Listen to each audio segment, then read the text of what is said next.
Bobby's late to the interview, so there's only one thing to do. Put on as many things as I can from the shelf. Is your jersey in here? Doesn't look like it. There's a scarf over here. The credentials.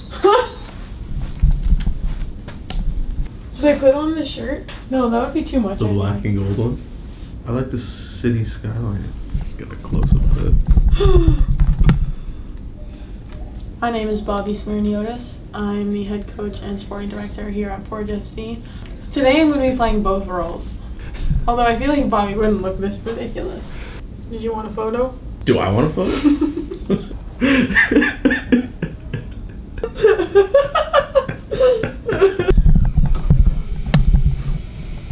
Like, why is Corey have the camera at me? I'm in a serious conversation.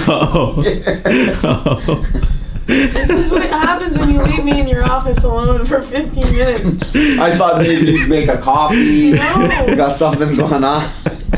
I just grabbed as much as I could from Surprised you're not having a scotch too. I almost opened this bottle of wine. Let's hear from the coach. This is Behind the Beard with Bobby Mackenzie, Forge FC head coach and sporting director. Now, the woman who takes us there, here's Mackenzie Barwell on the Forge Audio Network. I've got a few more sitting on some. Okay, let me get into my... Yes. You got a little warm? It's hot. It's hot. Where did this come from? Our preseason visit to Stelco. Team went and visited the factory, I guess you would be. Yeah. Is that my scarf too? Where did that come from? Nowhere. Is that how it was folded there, or just? Yeah, it's like I was never here. And you were. I had a few props going on here. I really had to play the part. Surprised you didn't find a picture of me without a beard. I had to play the part. Yeah, I know. Episode 62. 19. We actually got it wrong last week. Yeah, because we said 17 last week. Yeah, and I was so 18? excited because I thought you had it right, but no, it was wrong. Just taking a wild guess. Next week's 20. We got to do something. We got to bake a cake or... Okay. Oh. Where are we at this week? We'll get down to do business. Do we have the ball in the shot? No. Yeah, that was crazy. Did you see that, Corey? Oh, I was like, where's the ball? Oh, yeah. You stand up, it's right underneath me. There you go. It's okay. It's a good chance that ball's from 2010. Seriously? Yeah. Oh my gosh. We're 13 years later, just doing it. Are we doing math We're again? doing it again. We're doing it again. So today, we'll Yes. talk about some recent matches. We'll talk about KJ's call up to the national team, some potential playoff scenarios a little later on. But let's start with Valor Forge on Sunday. Yes. I was listening to the post-match press conference, as always, and I thought it was interesting how both you and Abu spoke to the resilience of Forge, especially, in that stint where you were down 2-1. So can you just talk a little bit about what you think clicked, especially going into that second half and being down for a little bit? Yeah, first and foremost, I thought in the second half we came out with a lot more energy, a lot more control of the game. As a coach, you talk about a few things at halftime, but in the end of the day, you don't know if the catch is on with the players. Yeah. I think it caught on starting in that second half. The guys showed a lot more energy and urgency just to take the game to our opponent. I think in the first half we started off well and we get the early goal, and sometimes an early goal gives you a false sense of security. Mm-hmm. And it quickly showed that that's what happened with them tying up the game. So again, second half, I thought we were playing some very good football. We give up that second goal, and we're not going to talk about too much of the scenario of the second goal. We've given up, and it happened. We had to deal with it, but we had a great response from the group. We talked about going into this game, and no matter which way it were to come about, but 3 points is what we needed. Yeah. If it was the most aesthetically pleasing way or not, it's something we needed to do because it's a place where we've gone in the last few years and just haven't been able to get the result against them. Call it the field, call it circumstances, hasn't been there for us, and it was an important 3 points at the end of the day. Well, even Abu said that what you said at halftime seemed to resonate with him, and same with Woobs. I asked him the same question this morning, and he also mentioned that changing formation also kind of made a difference for him. So can I ask about the process of that as a coaching staff? How do you go about making those changes at half? Yeah, well, it's important to, as a coach in the game, we don't have much to do. We've done Yeah. all of our work in the Beforehand. week. You know, what we need to see is if the team needs any little tweaks, if there's certain areas of the pitch where we can take an advantage of better, play certain players, you know, who have certain qualities in our team in certain areas of the pitch. And that's the one thing, you know, we looked at as, you know, in the second part, I'd say after the 30th minute, at that point, I didn't feel that the team was ready for a switch and just wanted to keep things as they were. But going into halftime, where you can really explain what we wanted, it's something we worked on in the week. We were prepared for, and just making sure we had the finer points with the guys in our halftime talk, and you know, works out in the second half. Yeah, I guess that's not something that you can do from the sidelines halfway through the first half. Yeah, it is. But sometimes, you know, maybe there's some finer things you want to discuss, and you also Right. don't want to unsettle the team sometimes Okay. within the game. And I didn't think we were at a good point in that half where we can change things up the way we wanted. So we left it till halftime. Okay. So more so situational. Yes. Not impossible. Let me correct what I No. said there. Okay, let's shift gears and talk about KJ because, as I mentioned earlier, yesterday it was announced that he's been called up to the U17 national team. So he'll play 2 friendlies this weekend against Brazil. We know now that, you know, there's nothing that you love more than continental football. That's a quote from you, actually. But That is true. what can you say about KJ? Because, you know, as a young player, he now has this opportunity to represent Canada at the national level. Yeah, listen, first and foremost, he's been doing an excellent job. You know, he's had an excellent season this year, and his season has been with Sigma in League One Ontario, and he's been excellent there, training with us week in, week out here at Forge. And, you know, he's gotten a start in the last game, and he's gotten a start because, you know, he's done all the business in training. You know, like I said, he's had an excellent season monitoring all the games with Sigma. His training here over the last few weeks has been absolutely excellent. So it comes with good timing, and you know it's always interesting timing. You know, he's putting himself into the lineup here, and off he goes. Yeah, of course, right? Into a camp, which is also important for his development. The under-17s are preparing for the World Cup, and he's definitely a player. When you have the pedigree to play in the starting 11 of Forge, you have the pedigree to be starting in an under-17 World Cup. Yeah, absolutely. And he said that this morning too. He already feels like he's going into that environment with so much more confidence because of not only this weekend, but, you know, he's been training with you guys since preseason, and we also talked about that. So how have you seen him even just progress over these past couple months with the team? Yeah, the biggest thing is always when you're looking at young guys is just confidence. Is them understanding first. You know, they get rid of that nervous little bit feeling. Then they have the sense of belonging, and then they have the sense that they can make a difference. And you usually see those phases. For some players, it comes early. For some players, each phase takes a little while. And I think for him, it's just making sure that we always gave him the confidence and understanding that his qualities can always come to the top, training and playing in this group. And I think he's come through those phases very well, and that's what's come with his debut, or you know, his debut to start this past weekend. And we just hope that, as always with young players, he remains humble, works hard, and keeps on going. Yeah.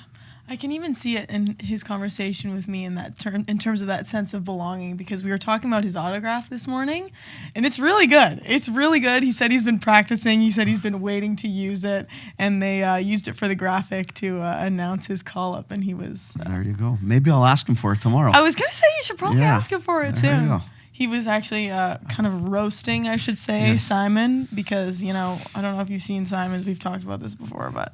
Similar to yours? Whoa! We had Whoa! I'm pretty sure it was episode 12, that was 13. so uncalled for. Mine is better than Simon. Sorry. It may be on my desk still, but we had some work to do on it. I know, but all I need to I gotta shout out KJ because it's impressive. Okay. He said he's been practicing and now he's. No need to sidetrack on your signature. That was uncalled for, Yes, like I it was. said. Wow. Okay. Anyways, stay on track here. Yes. This isn't the first time that we've seen this. Obviously, Garv's been playing at the international stage for a little bit here this season. Kwesi called up last season as well, and these opportunities aren't as easily accessible, I should say, without the CPL. So what do you think that kind of speaks to about the league and how it kind of blazes the trail for players like these? No, of course. You look at a player like KJ right now, and like I said, he's had an excellent season in League One Ontario, which is an important, mechanism to the development of players. And then, you know, he's a player who's training day in, day out at Forge.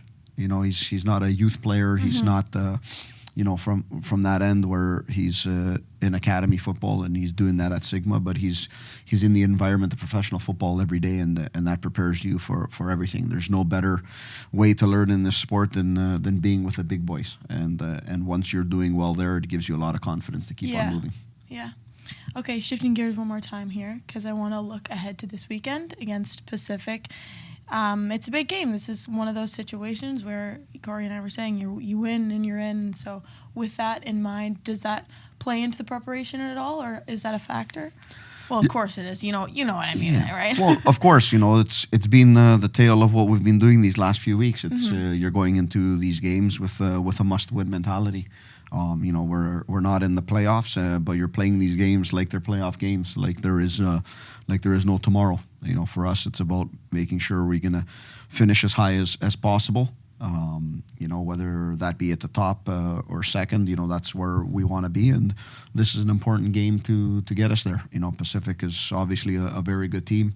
You know, we've had the mixed results with them, 2 wins out in Pacific, and they've gotten us here late in the game. Earlier in the year, but it's one of those games that doesn't matter what happens, you need 3 points at the end, and that gives you a big boost as you keep on moving forward. Yeah, like you said, they're a good team. You've had mixed results, but now they've clinched a spot as well after Halifax's win against Ottawa. They've kind of been ebbing and flowing, as we've talked about this season as well, but more so recently finding their form again. I think they're coming off a 4-1 win against York. So where do you see their strengths lying? Yeah, to be honest, at this point, it's and it's nothing against Pacific or any other teams. It's not so much the focus on the opponents, but it's making sure that we're focused on ourselves and we're doing the right things, and that's important for us in this final stretch. And, you know, we talk about it a lot about being the best version of ourselves, but we also have to understand what that is, and you know. So long as our aggressive nature is up, our ability to try and dictate the game on the ball here at home, and making use of this beautiful pitch and the crowd that we have here, which we haven't done enough of in our results, and that's something that we've personally talked about as a team. We want to make sure we finish off strong. We've got 2 home games left, but most importantly, it starts with this one on Saturday. Yeah. So 2 home games left in the regular season, potentially more in the playoffs. This is my first season with the team, so I wanted to ask how the atmosphere changes, or what do you feel shift when playoffs come and you're able to host a game here at Tim Hortons Field? Yeah, we love playoffs. We love playoffs. Love That's all that playoffs. needs to be said. I think we've shown that in our history, and we need to keep on showing it in our future. You know, your history guides you, and it gives you, you know, that confidence as you go forward. But the great thing about history is you always have an ability to write new history, you know, coming up, and that's what we want to be able to do. You know, there's always something special about games, knockout games. We've played a lot of them, both in the CPL and in CONCACAF, and it's just, I think, that extra adrenaline rush that the players get, and you know, even us as coaches, Jumping into the crowd. The preparation for all of that, and the energy of the crowd is absolutely fantastic. Yeah. Okay, I'm excited. I want to finish off with one other thing. Last week I asked you the best piece of advice you've ever received. This week we're going back to a max access question, a get to know you style one. Biggest fear, open heights. Really? Yes. Open heights. Yes. Like, how do you feel about bridges? Not a fan. Not a fan. So if you can avoid it, you will? Yeah, well, if I'm driving on the bridge, no It's problem. fine. Straight ahead. Just walking on a bridge, not going to happen. You're swimming across the lake. CN Tower, airplanes, no problem. Yeah, I was balcony gonna of say. a high-rise, problem. Do you have a balcony in your house? No. No, never have, never will. Do you have any irrational fears? Do you know what I mean? Like, I've got a couple irrational fears. You gonna give us one? Squirrels. Yeah. No, not really. No. That's the only one. I Really? think. Yeah. Heights? Yeah. You okay? What if like a squirrel comes off the side of the road, like jumps? Why would a squirrel do that? That's why it's irrational, but it's still scary. I think cats are more unpredictable, and they're That's probably true. closer to human beings That's so than a true. squirrel being close to you. Okay. Or maybe a that's raccoon so fair. for you. I think Yeah. Oh. Right? That I feel like is not even irrational. Raccoons are vicious. squirrels don't really come close unless you're talking to them, feeding them, giving them something. Geese. Geese. Oh, don't even get me started Yes. with geese. They're You know what I'm they're talking tricky ones, yeah. They are Yes, mean. yes. Yeah, anyways, But yeah, not much outside of that one. we don't need to talk about wildlife. I just was getting sidetracked there. There Okay, you go. so heights. Yes. Oh, we learn new things every week, I guess. That's what the show is for. This is what the show is for. Week 20 next week. We'll be Big back. week. What do we have? I don't know Getting yet. prepared for 20. You got a week. I know, I got a week to All right. prep. We'll figure it out. This has been Behind the Beard with Mackenzie Barwell and Bobby Smyrniotis. If you like what you heard, please like, follow, subscribe, comment, and share.